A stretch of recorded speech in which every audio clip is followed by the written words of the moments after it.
I looked at someone who just seems to have it all together and thought, man, I wish I could just steal some of their time. I mean, it's an incredibly common feeling. Every single day we wake up with our exact same 24 hours, and almost instantly, it just feels like it's not going to be enough. We've got this absolute mountain of goals and tasks, yet the time we actually have, it never quite seems to stretch far enough to cover the whole shebang. So really, why do 24 hours never feel like enough? It's such a deeply relatable dilemma, right? Honestly, our lives usually operate at this crazy, fast-ticking clock pace, tick, tick, tick, where we're just constantly reacting to the next stressor, the next deadline, the next sudden emergency.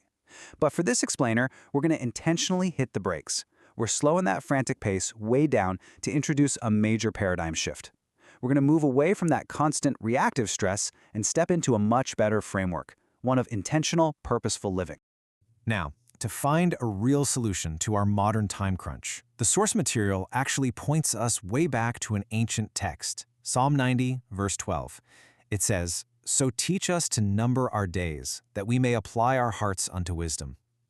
This right here, this is the absolute core anchor of the framework we're looking at today. It's a huge, expansive idea. The author is basically saying that the answer to feeling completely overwhelmed isn't about magically finding a 25th hour in the day. No, it's about tapping into a much deeper wisdom regarding the hours we already hold in our hands. Okay, 25. Hold that number in your head for a second. This comes from a truly wild account in our source material about someone who actually survived a coma. And according to their testimony, while they were in that coma, they experienced this vivid tour of spiritual realms. But here's the crazy part. To them, that entire experience felt like it lasted a grand total of 25 seconds, literally just 25 fleeting seconds of existing in this completely alternate dimension. But back here on Earth, 3 whole days had passed. Think about that. 3 entire days. The author uses this pretty incredible anecdote to highlight a biblical concept about the relativity of time. It's this idea that a day with the divine is like 1,000 years, and 1,000 years is like a day. Time, the way we experience it, is entirely relative, sure, but it is also undeniably precious.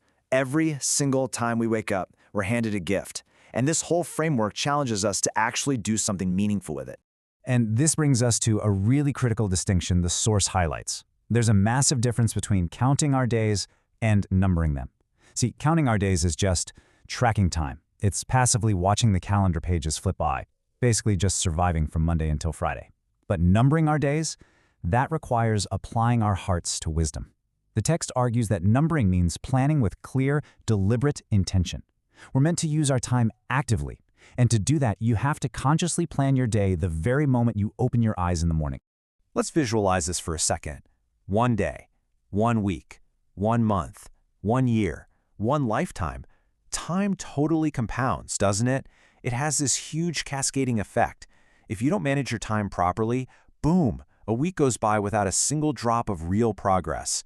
Because every day contributes directly to the week feeds into the month rolls right into the year, and that year, it feeds into your entire life. What you do on a daily basis literally becomes your overarching lifestyle. Ultimately, it dictates your final life results. So how in the world do we actually tackle those overwhelming 24 hours? Well, it's actually pretty simple. You break your goals into smaller pieces. If 24 hours feels way too small to achieve your massive dreams, you gotta mentally chunk it down. You do a little today, a little tomorrow, a little the next day, and you rigorously maintain that consistency. It's all about finding the steady, reliable rhythm of progress instead of trying to conquer the entire mountain in one single afternoon.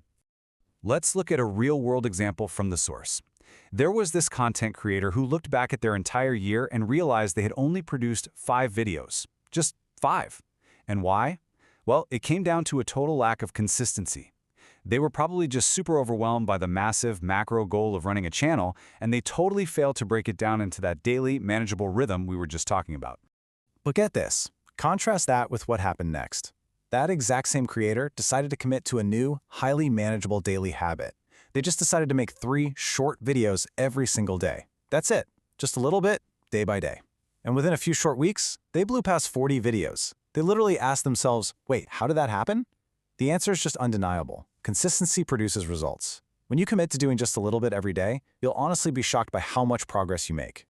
Now, when we don't have that consistency, we stumble right into what the source calls the university trap. You know the drill. You postpone the work, you skip the review sessions, and suddenly the work dangerously piles up, leading to absolute panic right before exams. It's the perfect picture of a compounding disaster. So many of the burdens we carry today, all that stress, all that overwhelm, they're really just the compounding result of the things we consciously decided to put off yesterday. I mean, if you show up to lectures without prepping and leave without reviewing, you're just guaranteeing a massive mountain of studying at the end of the semester. To entirely avoid that messy trap, the author suggests using a 24-hour blueprint. It looks something like this: sleep, wake up, study, read your Bible, pray, work, attend lectures, rest. Because we all share the exact same 24 hours, the source advises relying on some solid planning and divine grace to intentionally carve out time for each specific responsibility. You've got to know exactly what time you're doing each of these things. Dedicating specific blocks of time to your key habits is absolutely crucial. Honestly, it's how you reclaim your life. Because, well, here is the relentless, unavoidable truth. Time waits for absolutely no one. Tick, tick, tick. It has this unforgiving forward momentum. You can't hit pause, there's no rewind button. You can only decide how you're going to interact with the exact second you're in before it vanishes forever into the past. One day passes, then a week, a month, a whole year. Before you even realize what's happening, the time has just slipped away into the void. If you don't have that 24-hour blueprint in place, if you aren't intentionally slotting your tasks into the day, that unaccounted time literally just evaporates.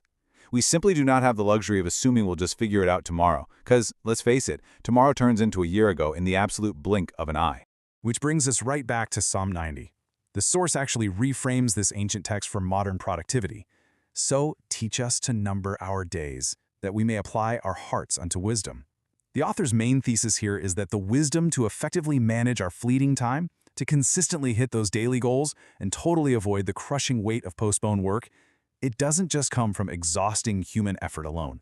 Actually, according to the text, it comes by actively seeking divine wisdom to use every single opportunity we get and to use it well. So what's the core takeaway of this entire explainer? It's simple. Live intentionally. Live purposefully. Live wisely. The source argues that when you're guided by this kind of wisdom and you're actively breaking your big goals down day by day, a real transformation happens. You go from being someone who is chronically stressed and overwhelmed to someone who is fruitful, productive, disciplined, and effective. You finally stop wasting the incredibly precious time you've been granted. And that brings us to our final question for this explainer. And it's a big one. Will you merely count your next 24 hours, or will you ask for the wisdom to truly number them? This isn't just some abstract theory, guys. It's a very practical challenge. As you step away from this and head into your very next day, look closely at your schedule. Apply these lessons immediately. Don't just sit there and watch the clock tick by. Ask for the wisdom to number your days and go master your